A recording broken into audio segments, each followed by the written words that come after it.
Coucou tout le monde, j'espère que vous allez bien. Je vous retrouve aujourd'hui dans une nouvelle vidéo Happy Mail et nous allons réaliser ensemble une pocket letter.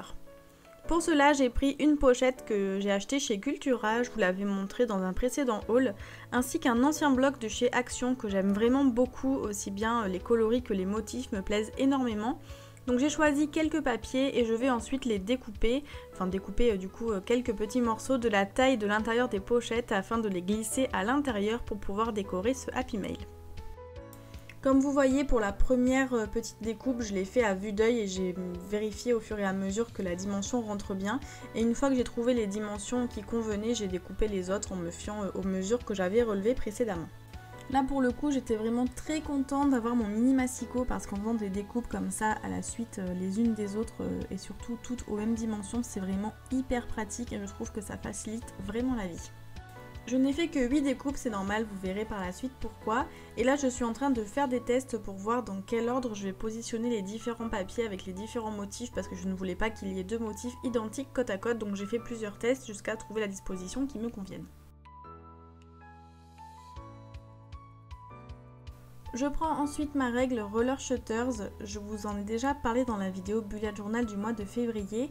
Elle permet de faire des traits en pointillés et le rendu est vraiment magnifique.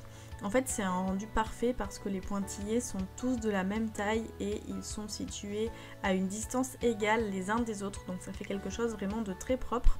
Et donc j'ai décidé de disposer des pointillés sur tous les contours de toutes les petites cartes que j'ai découpées parce que je trouvais que ça rajoutait un petit effet structuré supplémentaire. Je trouvais que c'était un petit peu manquant, ça faisait un petit peu vide les cartes toutes simples comme ça, donc j'ai décidé de rajouter ceci et franchement j'aime beaucoup le rendu. Vous me direz ce que vous en pensez, mais pour ma part je suis vraiment très fan.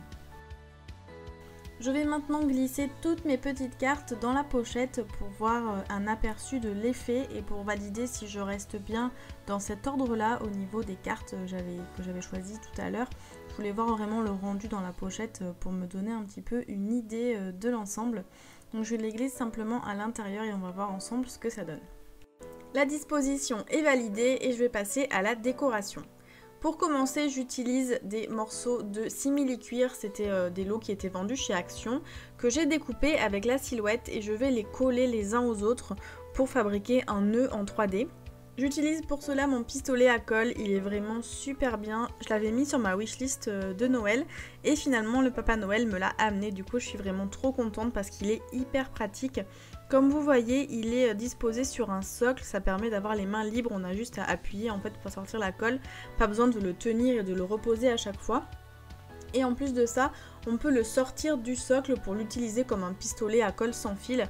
Il faut juste ne pas s'en servir de cette façon pendant des heures et des heures parce qu'il n'a pas de batterie intégrée. Donc en fait c'est juste le fait qu'il soit chaud qui permet d'utiliser ainsi.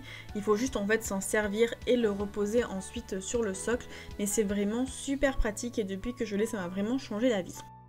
Du coup j'ai formé deux nœuds que je vais utiliser pour décorer les deux pochettes du milieu, celle d'en haut et celle d'en bas, et je vais passer à la suite de la décoration. Pour cela je sors des die cuts qui sont un petit peu rose, gold et sur le thème de l'amour, et il me semble que ça vient de chez Craft Paper mais je voudrais pas dire de bêtises parce que je ne l'ai pas noté et je ne m'en rappelle plus et je vous avoue que je ne mémorise pas vraiment tous les noms des collections etc. parce que j'achète pas souvent de collections complètes et je trouve que c'est tellement cher que souvent j'achète le matériel de scrap quand il est en promo, donc souvent ce sont des anciennes collections etc.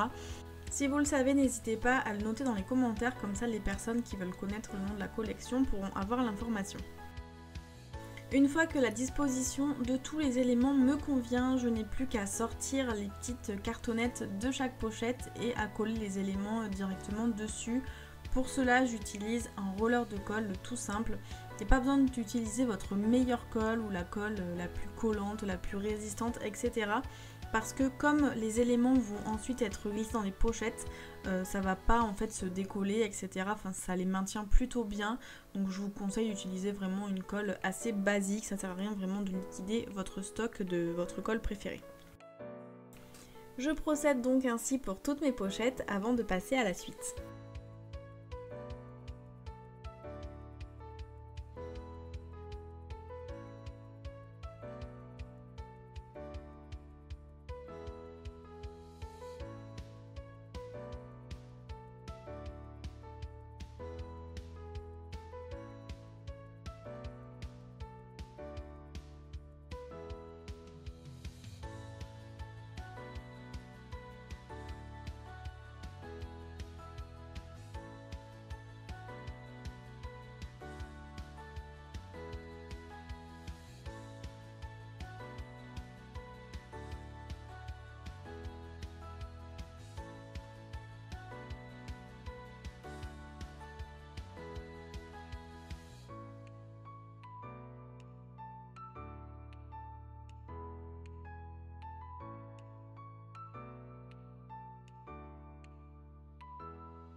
Je récupère ensuite mes petits nœuds que je vais également coller. Donc là je reprends mon pistolet à colle que j'utilise cette fois-ci sans le socle comme je vous disais tout à l'heure.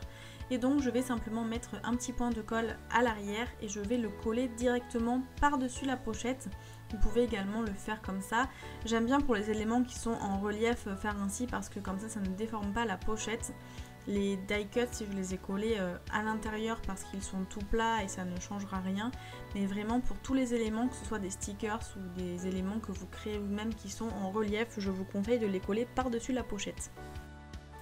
Je m'attaque ensuite à la pochette du milieu. J'avais envie de faire un shaker. Vous savez à quel point je suis vraiment amoureuse des shakers, que ce soit dans les cartes, dans les créations ou même comme ici dans les pocket letters. Pour cela, je vais y insérer des confettis parce que je trouve que les couleurs sont vraiment bien assorties avec mon Happy Mail. Et il y a en plus à l'intérieur des paillettes dorées, donc c'est vraiment super joli et parfaitement dans les couleurs de cette pocket letter. Ensuite, pour éviter que les confettis ne s'en aillent, il faut penser à refermer la pochette. Donc vous pouvez mettre de la colle ou bien la sceller par exemple avec la fuse. Pour ma part, j'ai choisi d'utiliser un morceau de masking tape doré. Et voilà, cette pocket letter est terminée. J'espère que ce tuto vous aura plu. Si c'est le cas, n'hésitez pas à me laisser un petit pouce bleu et un commentaire. Vous pouvez également retrouver tous les Happy Mail que je réalise, que j'ai réalisé et que je réaliserai sur mon Instagram. N'hésitez pas à m'y retrouver parce que je n'ai pas forcément le temps de tout filmer, de tout vous montrer en vidéo. Donc n'hésitez pas à m'y rejoindre. Sur ce, je vous laisse et je vous dis à très bientôt. Bye bye!